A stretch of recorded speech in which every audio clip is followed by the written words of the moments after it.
Hello everyone, welcome to Topper's Notes. I'm Rashmi and let's begin with today's current affairs. हमारा पहला article है कि मल्लिकार्जुन खारगे राज्यसभा के विपक्ष के नेता बनेंगे, मतलब विपक्ष के लीडर बनेंगे। ये किसकी जगह लेंगे? ये गुलाम नबी आज़ाद की जगह ले रहे हैं, जिनका टेन्यूर 15 फरवरी मतलब कि अगले मंडे को खत्म होने वाला है। ये एक दलित लीडर है, कर्नाटका से हैं और 2014 से 2019 तक ये लोकसभा में कांग्रेस के लीडर रह चुके हैं।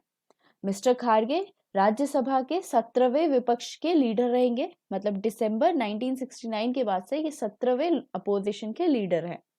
अब देखते हैं ये लीडर ऑफ अपोजिशन होता क्या है।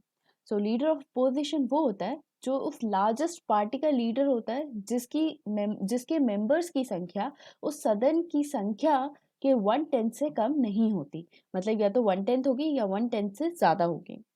और ये एक संवैधानिक पद है, मतलब पार्लियामेंट एक्ट 1977 में अपोजिशन के लीडर की सैलरीज और अलाउंसेस को डिफाइन किया गया है।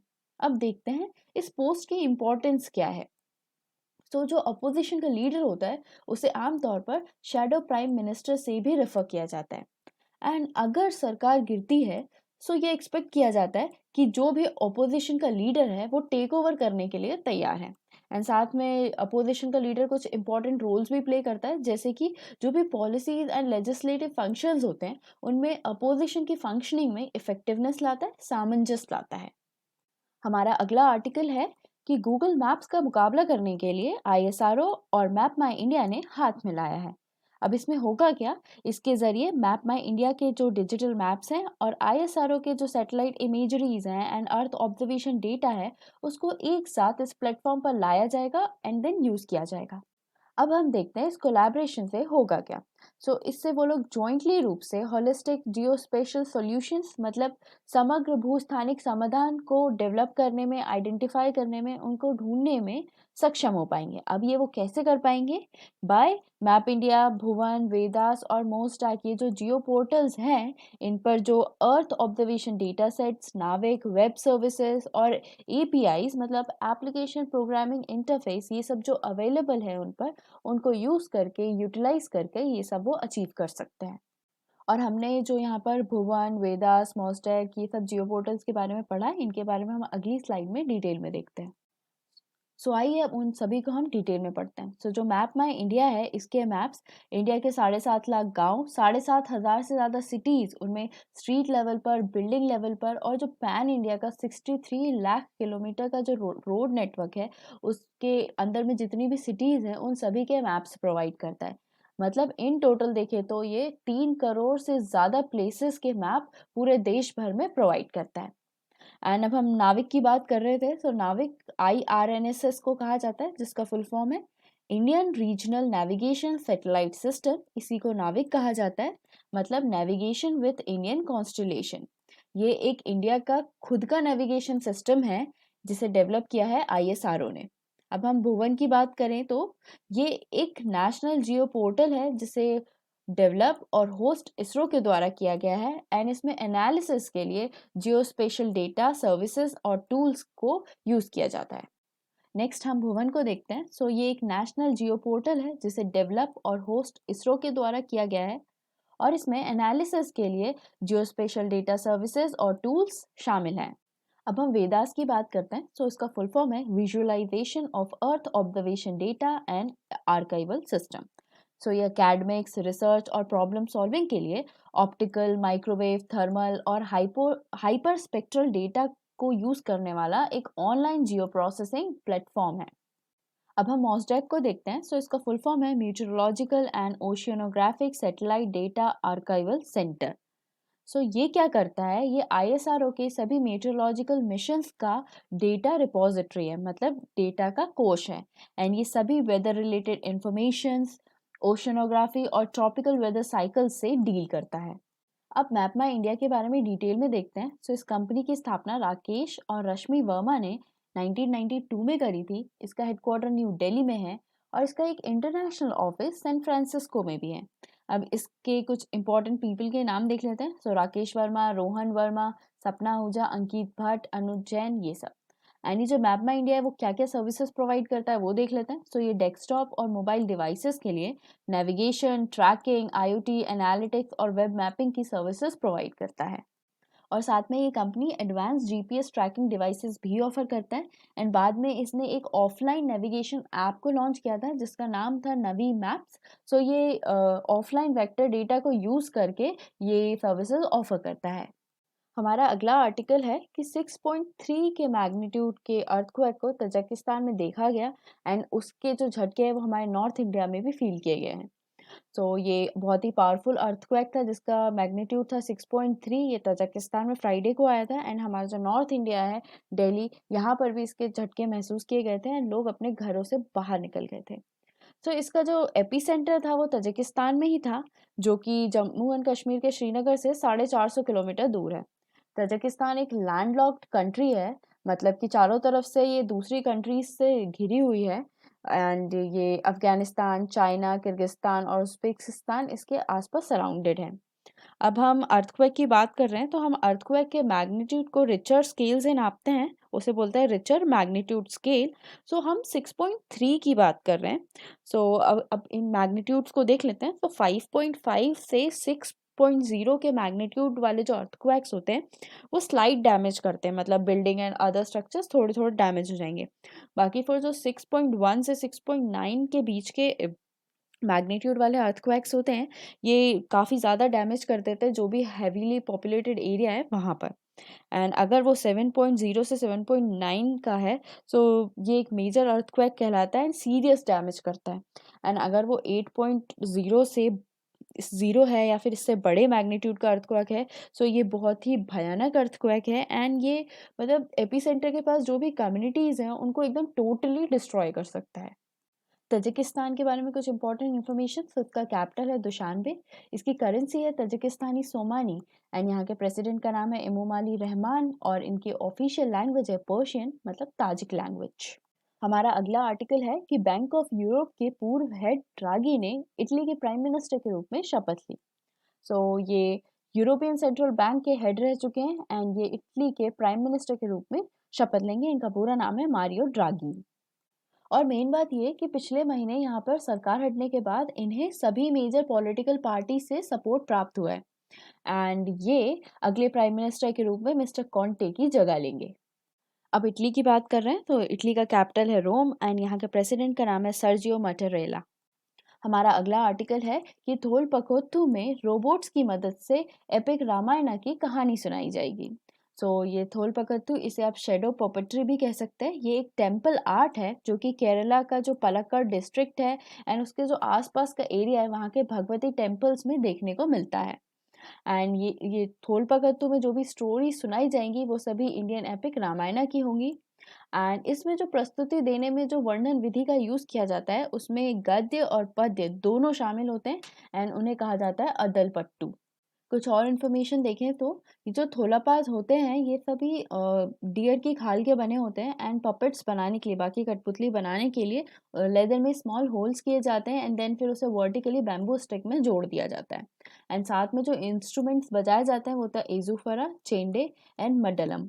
एंड इसमें जो पपेट्री होती है उसके लिए मंदिर में एक स्पेशल स्ट्रक्चर बनाया जाता है जिसे कहा जाता है कोटू मडम। हमारा अगला आर्टिकल वर्ल्ड रेडियो डे से रिलेटेड है। तो इसे हर साल 13 फरवरी को मनाया जाता है। सबसे पहले 2011 में यूनेस्को ने इस दिन की घोषणा करी थी एंड उसके बाद 2012 में यूनाइटेड नेशंस जनरल असेंबली ने इसे एक इंटरनेशनल डे के रूप में अपनाया था। अब यूनेस्को के अनुसार रेडियो एक बहुत ही पावरफुल मीडियम है। ये ह्यूमैनिटी को सेलिब्रेट करने का एक बहुत ही पावरफुल मीडियम है एंड साथ में डेमोक्रेटिक डिस्कोर्स के लिए एक बहुत ही इंपॉर्टेंट प्लेटफॉर्म का गठन भी करता है। एंड हमारे लिए कॉम्पिटिटिव एग्जाम्स के पर्सपेक्टिव से ये बहुत इंपॉर्टेंट है कि वर्ल्ड रेडियो डे 2021 की थीम क्या है। इसकी थीम है new world new radio and ये पूरे पेंडेमिक के दौरान जो रेडियो ने जो जो सर्विसेज प्रोवाइड करी हैं उनको हाईलाइट करेगा। हमारा अगला आर्टिकल है कि इंडियन रेलवेज मॉडर्न तेजस एसी स्लीपर कोचेस को इंट्रोड्यूस करेगा। हमारी मिनिस्ट्री ऑफ रेलवेज ने ये डिसाइड किया है कि वो अगरतला आनंद विहार टर्मिनल स्पेशल राजधानी एक्सप्रेस में अपग्रेडेड फैसिलिटीज वाले तेजस स्लीपर कोचेस को इंट्रोड्यूस करेंगे। सो ये जो अपग्रेडेड फैसिलिटीज़ वाले तेजस के स्लीपर कोचेज़ हैं, ये बहुत ही स्मार्ट फीचर्स प्रोवाइड करेंगे एंड ये एक बहुत ही बेस्ट क्लास ट्रैवल एक्सपीरियंसेस देंगे। और साथ में ये जो अपग्रेडेड फैसिलिटीज़ वाले स्लीपर कोचेज़ हैं, इसमें बहुत सारे स्मार्ट फीचर्स होंगे एंड ये जो न्यू स्लीपर टाइप तेजस ट्रेन है, ये बहुत ही बेस्ट क्लास ट्रैवल एक्सपीरियंस देगी। हमारा अगला आर्टिकल है कि पंजाब 13th स्टेट बना है जिसने one nation one ration card system reforms को कंप्लीट किया है। अब ये जो स्टेट है ये एलिजिबल हो गया है कि ये ओपन मार्केट से बोरोइंग के थ्रू 1516 करोड़ रुपीस के फाइनेंशियल रिसोर्सेज को जुटा सकता है। अब ये 13वां स्टेट बना है, तो बाकी के 12 स्टेट्स के नाम देख लेते हैं। वो हैं आंध्र प्रदेश, गोवा, गुजरात, हरियाणा, कर्नाटका, केरला, मध्य प्रदेश, राजस्थान, तेलंगाना, तमिलनाडु, त्रिपुरा और उत्तर प्रदेश। अब जानते हैं one nation one ration card system के बारे में। इसे हमने परसों के आर्टिकल में भी कवर किया था, आज फिर देखते हैं। ये one nation one ration card system जो है ये नागरिकों पर केंद्रित है एंड ये बहुत ही सिग्निफिकेंट रिफॉर्म्स हैं। इससे जो बेनिफिशरीज हैं उनको फ़ायदा होगा, स्पेशली जो माइग्रेंट वर्कर्स हैं, प्रवासी श्रमिक हैं, उनको फ़ायदा होगा बिकॉज वो एक जगह से दूसरी जगह अपना रेसिडेंट बदलते रहते हैं। वो देश भर की किसी भी फेयर प्राइस शॉप से अपने हिस्से का राशन ले सकते हैं। ये उन्हें और ज़्यादा सशक्त बनाएगा, एम्पावर करेगा, आत्मनिर्भर बनाएगा एंड वो और ज़्यादा फूड के लिए सिक्योर हो जाएंगे। हमारा अगला आर्टिकल है कि सर्ब ने वुमेन एक्सीलेंस अवार्ड 2021 को अनाउंस किया है। सबसे पहले इसका फुल फॉर्म देखते हैं। इसका फुल फॉर्म है science and engineering research board. इस science and engineering research board ने वुमेन्स एक्सीलेंस अवार्ड को अनाउंस किया on the occasion of international day of women and girls in science. ये दिन हम कब मनाते हैं, ये हमने परसों के आर्टिकल में कवर किया था। ये हम मनाते हैं 11 फरवरी को हर साल। इस अवसर पर नेशनल साइंस एकेडमीज की 4 यंग वुमेन्स को सम्मानित किया गया है उनके साइंस में एक्सीलेंट एफर्ट्स के लिए। एंड ये जो सर्ब है ये इन 4 महिलाओं को 3 साल की अवधि तक 15 लाख रुपए का ग्रांट देंगे। आइए हम उन चारों महिलाओं के बारे में देखते हैं। पहली है डॉक्टर शोभना कपूर। ये असिस्टेंट प्रोफेसर हैं Indian institute of technology Bombay में, आईआईटी बॉम्बे में एंड ये केमिकल बायोलॉजी के एरिया में अपनी एक्सपर्टीज रखती हैं और ये host pathogen interaction with membrane biology पर काम कर रही हैं। दूसरी है अंतरा बनर्जी, डॉक्टर अंतरा बनर्जी। ये national institute for research and reproductive health Mumbai Maharashtra की एक साइंटिस्ट हैं। ये हेल्थ साइंस एरिया से हैं और ये signal transduction, biology of reproduction and endocrinology में अपनी एक्सपर्टीज रखती हैं। तीसरी हैं डॉक्टर सोनू गांधी। ये एक साइंटिस्ट हैं national institute of animal biotechnology Hyderabad की। ये बायो नैनो टेक्नोलॉजी एरिया से हैं और ये nano sensors design and fabrication of label free biosensors इसमें काम कर रही हैं। चौथी है डॉक्टर रितु गुप्ता। ये आईआईटी जोधपुर में असिस्टेंट प्रोफेसर हैं और ये भी नैनो टेक्नोलॉजी पर काम कर रही हैं और material science, nano devices and sensors, health and energy में इनकी एक्सपर्टीज़ हैं। अब सब अवार्ड्स के बारे में देखते हैं, science and engineering research board awards के बारे में। ये उन महिलाओं को दिया जाता है जो 40 वर्ष से कम उम्र की हैं एंड इसे जीवन भर में एक ही बार दिया जाता है, जो कि साइंस की फील्ड में बहुत ही उन्नत काम कर रही हैं। एंड ये जो अवार्ड है इसे 2013 में लॉन्च किया गया था। हमारा अगला article 18th CSI SIG e governance award 2020 से रिलेटेड है। ये प्रेस्टिजियस अवार्ड ऑफ अप्रिशिएशन जीता है मिनिस्ट्री ऑफ ट्राइबल अफेयर्स ने और उन्हें ये प्रोजेक्ट कैटेगरी में मिला है और इन्हें ये award performance dashboard empowering tribals transforming India के लिए मिला है। इसका मतलब है प्रदर्शन डैशबोर्ड जनजातीय सशक्तिकरण बदलता भारत के लिए इन्हें यह अवार्ड दिया गया है। हमारा अगला आर्टिकल है कि कूच बिहार में राष्ट्रीय संस्कृति महोत्सव के 11वें संस्करण का शुभारंभ होगा। ये जो कूच बिहार है ये वेस्ट बंगाल में है। ये जो मुख्य और महत्वपूर्ण फेस्टिवल है इसे मिनिस्ट्री ऑफ कल्चर के द्वारा 2015 से ऑर्गेनाइज किया जा रहा है एंड ये जो महोत्सव है ये एक भारत श्रेष्ठ भारत का जो गोल है उसको अचीव करने में मदद करता है और साथ में ये अलग अलग स्टेट्स के folk, tribal art, dance, music and वहाँ के जायके को भी शोकेस करता है एंड जितने भी आर्टिस्ट हैं एंड आर्टिसंस हैं उनको ये सपोर्ट करता है उनके लाइवलीहुड में एंड ये उनके जो इम्पोर्टेंट गोल्स हैं उनको पूरा करने में भी मदद करता है। सो ये जो राष्ट्रीय संस्कृति महोत्सव है, ये पूरा 14 से 28 फरवरी तक चलेगा। सो ये 14 से 16 फरवरी तक कूच बिहार में रहेगा, ये वेस्ट बंगाल में है। 22 से 24 तक ये दार्जिलिंग में रहेगा एंड 27 से 28 फरवरी तक ये मुर्शिदाबाद में रहेगा। एंड ये जो राष्ट्रीय संस्कृति महोत्सव है, ये अभी जो वेस्ट बंगाल में ऑर्गेनाइज किया जा रहा है, ये मदद करेगा कि वहाँ के लोग डाइवर्स कल्चर से इंट्रोड्यूस हो पाए एंड एक दूसरे के बीच में बॉन्डिंग को और ज़्यादा बढ़ाएगा एंड साथ में ये स्ट्रॉन्गर यूनिटी क्रिएट करेगा इंडिया में। हमारा अगला आर्टिकल ये है कि विशाखापट्टनम रेलवे स्टेशन में रोबोटिक स्पा फैसिलिटी का शुभारंभ किया गया। सो ये ऐसी कोई पहली फैसिलिटी है जिसे किसी रेलवे स्टेशन में लगाया गया है। सो ये ईस्ट कोस्ट रेलवे स्टेशन में इसको डिविजनल रेलवे मैनेजर चेतन कुमार श्रीवास्तव के द्वारा इसका शुभारंभ किया गया है। एंड ऐसी फैसिलिटी के पीछे जो मोटो है वो ये है कि जब रेल यात्री रेलगाड़ियों के लिए प्रतीक्षा करते हैं, सो उस दौरान उन्हें हम गुणवत्तापूर्वक समय बिताने की सुविधा प्रदान कर सकें। अब कुछ और जानकारी देखें तो ये जो रोबोटिक स्पा है, इसमें एक रिलैक्सिंग चेयर होगी, एक फुट मसाजर होगा एंड साथ में फिश पेडिक्योर स्पा की भी सुविधा होगी, जिससे कि जो रेलवे के कस्टमर्स हैं वो वेटिंग के दौरान बहुत ही प्लेजेंट एक्सपीरियंस कर सकें। एंड ये जो रोबोटिक स्पा फैसिलिटी है, इसे विशाखापट्टनम रेलवे स्टेशन के प्लेटफॉर्म नंबर 1 में शुरू किया गया है और ऐसी कुछ और फैसिलिटीज़ को इस डिवीजन ने डेवलप किया है, जैसे कि entertainment zone, health on wheel, etcetera etcetera. हमारा अगला आर्टिकल नेशनल वुमेन्स डे 2021 से रिलेटेड है।